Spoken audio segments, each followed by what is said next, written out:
Hi, I'm Andrei from SimpleNet, and in today's video, I'll show you a quick tour of our hosting dashboard, our hosting control panel. On our website, simplenet.io, click on Login. This will take you to your dashboard, your client account. You can see here your services. Click on the service, then click Login to Panel. You can also log into panel by going to manage.simplenet.io and enter your user and password. Okay, here's the hosting control panel. You can see here your website, your analytics, the package subscriptions, and some activity logs. So you have here your websites, a list of your websites, the logs, the packages, users. You can invite new user,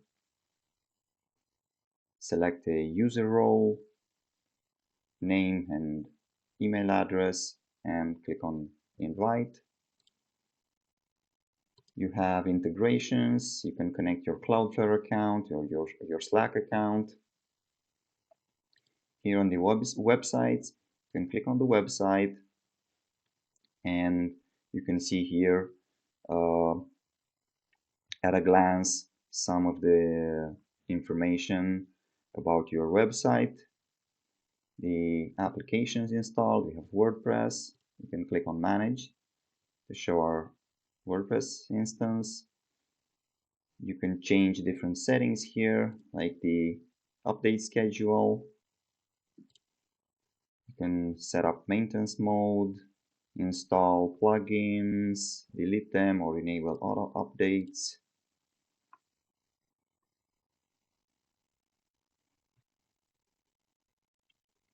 Install or remove themes, see the WordPress user, add a user, or edit, delete users. You can also enable debug mode from here. Right, so this is the WordPress toolkit. You can also log in to your admin interface, clone the website, or visit the website. In the apps I've already shown you, these are the files. This is the file manager. In public HTML, you have your WordPress files. So you can edit files here. You can create a new file, or you can upload a file or a folder. You can change the view from list to grid. Now, one thing that's important here, when you upload files or folders, if you want to upload a folder that is huge with a great number of files, don't do it here in the file manager. Use FTP, use FileZilla, because if you upload it here, it will take a long time and will probably crash your browser. So that's one thing to do. You have the databases here. Click on the database and you can access PHPMyAdmin, or you can add database users. You can upload an SQL file or export your database. In domains, you have your domains, and if you click on your domain, you can see the zone editor. You can see the DNS records, and you can change them or delete them.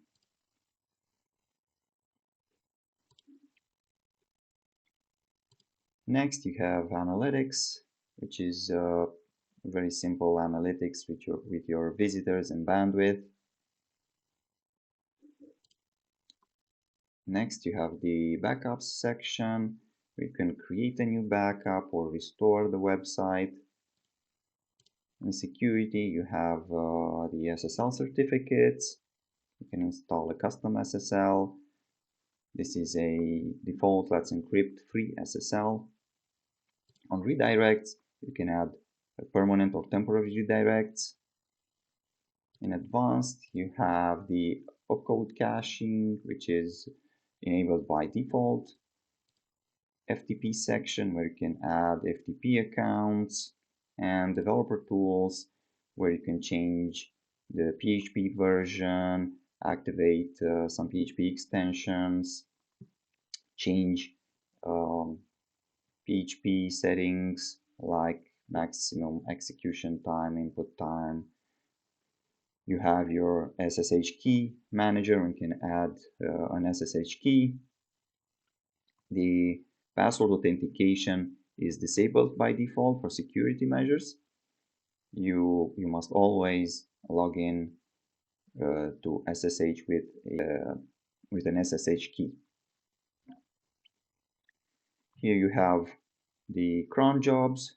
You can edit or delete the cron jobs or add a new cron job.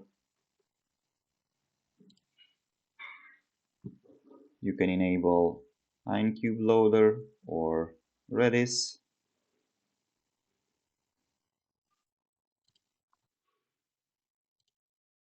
Right? Websites, you can add a new website, production or staging, start from scratch with a blank web page, install an app like WordPress or WooCommerce, or clone a website. Right? One of your existing websites, you can clone it. You can select a server group where you want the new website to be placed, in what location. If you select a staging website, you have this free preview domain that you can use. You also have a website importer. You can import a cPanel or a Plesk archive, a full account backup.